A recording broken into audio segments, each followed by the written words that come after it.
আশা করছি সবাই ভালো এবং সুস্থ আছে। আজকে তোমাদের ক্লাস 12-এর থার্ড সেমিস্টার ছায়া এবং প্রান্তিকের বইটি ফলো করে আমি কিছু ইতিহাসের নোটস বানিয়েছি। আজকে কিন্তু ইউনিট 1 অর্থাৎ পর্যটকদের দৃষ্টিতে ভারতবর্ষ, আজকে পার্ট 3 ক্লাস। আগের ক্লাসে আমরা আলবেরুনি সম্বন্ধে আলোচনা করেছি দুটো ক্লাসে। আজকে মার্কো পোলোর জন্ম ইটালির ভ্যানিস শহরে। ইটালির ভ্যানিস শহরে কত খ্রিস্টাব্দে? 1254 খ্রিস্টাব্দে ভারতে আগমন করেছিল খ্রিস্টীয় ত্রয়োদশ শতকের শেষের দিকে। উল্লেখযোগ্য তার গ্রন্থ 2 মিলিয়ন অথবা দ্য মিলিয়ন বা the travel of Marco polo. তাই মার্কো পোলোর গ্রন্থটি the travel of Marco polo নামে পরিচিত, অথবা 2 মিলিয়ন, দ্য মিলিয়ন, এই সমস্ত নামে পরিচিত। মার্কো পোলোর ডাকনাম ছিল মিলিওয়ান। এনার মৃত্যু হয়েছিল 8ই জানুয়ারি 1324 খ্রিস্টাব্দে ইটালির ভ্যানিস শহরে। মার্কো পোলোর অবদান: 1254 খ্রিস্টাব্দে ইটালির ভ্যানিস শহরে মার্কো পোলো জন্মগ্রহণ করেন। তার পিতা নিকোলো পোলোর সাথে তিনি 15 বছর বয়সে চীনের শাসক কুবলাই খানের দরবারে যান। মার্কো পোলোর প্রথম ইউরোপীয় পর্যটক যিনি রেশম পথ পাড়ি দিয়ে চীনে গিয়েছিলেন। 1295 খ্রিস্টাব্দে তিনি ভ্যানিস, তার জন্মস্থান, সেখানে ফিরে আসেন এবং 1324 খ্রিস্টাব্দে তিনি শেষ নিঃশ্বাস ত্যাগ করেছেন। মার্কো পোলো 2 মিলিয়ন নামক গ্রন্থটি ইংরেজিতে the travel of Marco polo নামে পরিচিত, যেখানে 1271 থেকে 1295 পর্যন্ত তার জীবন কাহিনী লিপিবদ্ধ রয়েছে। তো 1271 থেকে 95 পর্যন্ত তার জীবন কাহিনী কিন্তু the travel of Marco polo এখানে লিপিবদ্ধ করা হয়েছে।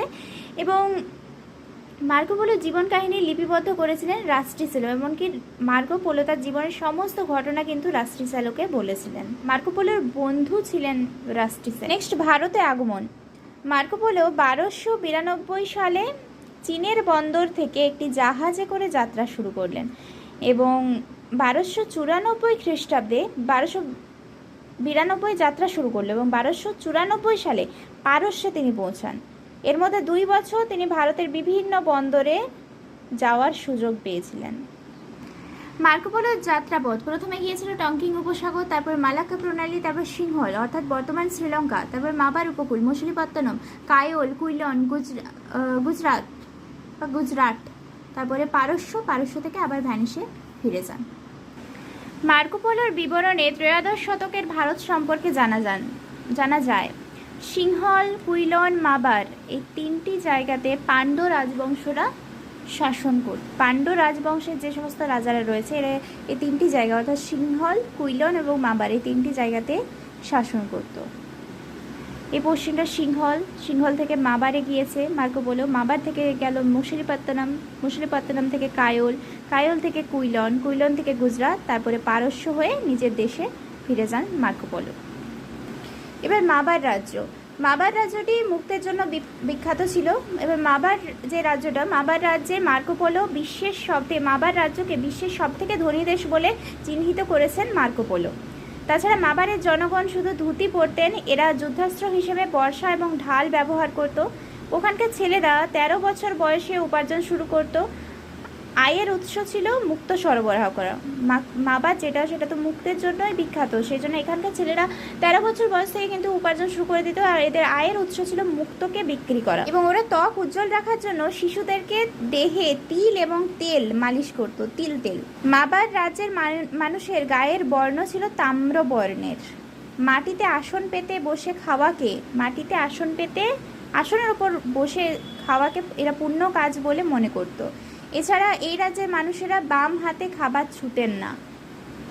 মাবার রাজ্যের দেবদেবীদের মূর্তির রং ছিল কালো। দেবদেবী যারা, ওদের মূর্তির রং ছিল কালো এবং যারা অশুভ আত্মা বা অপদেবতা যারা রয়েছে তাদের গায়ের রং ছিল সাদা। এখানকার মানুষেরা শুভ কাজ করার আগে নিজের ছায়ার দৈর্ঘ্য কিংবা মাকড়সার যাত্রাপথ দেখে সিদ্ধান্ত নিতেন। হাঁচির শব্দ ছিল অশুভ। সবাই সকাল সন্ধ্যা 2 বার স্নান করত। স্নান না করে অন্ন জল গ্রহণ করতো না, অর্থাৎ স্নান না করে কোনো অন্ন বা জল, খাবার অথবা জল এরা পান করতো না। মাবার রাজ্যে ধান এবং তিল উৎপন্ন হতো। মানুষের খাদ্য ছিল ভাত, দুধ, তারা মাংস খেত না।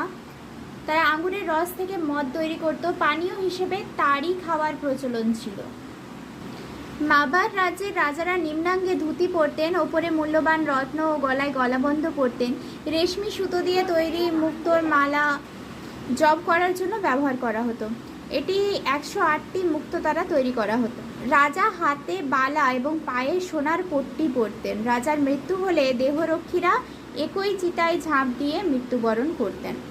ভারতে করমণ্ডল থেকে সিংহলে যাওয়ার পথ। করমণ্ডল উপকূল, ভারতে করমণ্ডল উপকূল এবং সিংহল অর্থাৎ শ্রীলঙ্কা, এই দুটো জায়গার যে যাওয়ার পথটিকে বলা হয় পক প্রণালী। পক প্রণালী নামক স্থানে ঝিনুক থেকে মুক্তো পাওয়া যেত এবং ডুবুরিয়ারা যাতে হাঙর দ্বারা আক্রান্ত না হয় সেজন্য দুজন ওঝাকে সেখানে নিয়ে যাওয়া হতো যারা মন্ত্র পড়তো। তাছাড়া মাবার রাজ্যের মানুষেরা আরব বণিকদের থেকে 5000 ঘোড়া কিনতেন। 5000 ঘোড়াকে কিনতেন কাদের থেকে? আরব বণিকদের কাছ থেকে। কারা কিনতেন? মাবার রাজ্যের মানুষেরা। মাবার রাজ্যে দেবদাসী প্রথার প্রচলন ছিল। বাবা মা যে মেয়েকে দেবতার নামে উৎসর্গ করতেন তারা হলেন দেবদাসী। তারা নাচে গানে দেবতাদের মুগ্ধ করতেন। একই সাথে মন্দিরের অর্থেই জীবিকা নির্বাহ হতো। মাবার রাজ্যে খ্রিস্টান সাধু সেন্ট থমাস শহীদ হয়েছিলেন। তার সমাধিস্থলকে কেন্দ্র করে গড়ে উঠেছিল শান্থম শহর। খ্রিস্টান মুসলিমরা রোগাগ্রস্ত হলে লাল মাটি গোলা জল তারা এই স্থান থেকে নিয়ে যেতেন যাতে তাদের রোগ নির্মূল হয়ে যায়।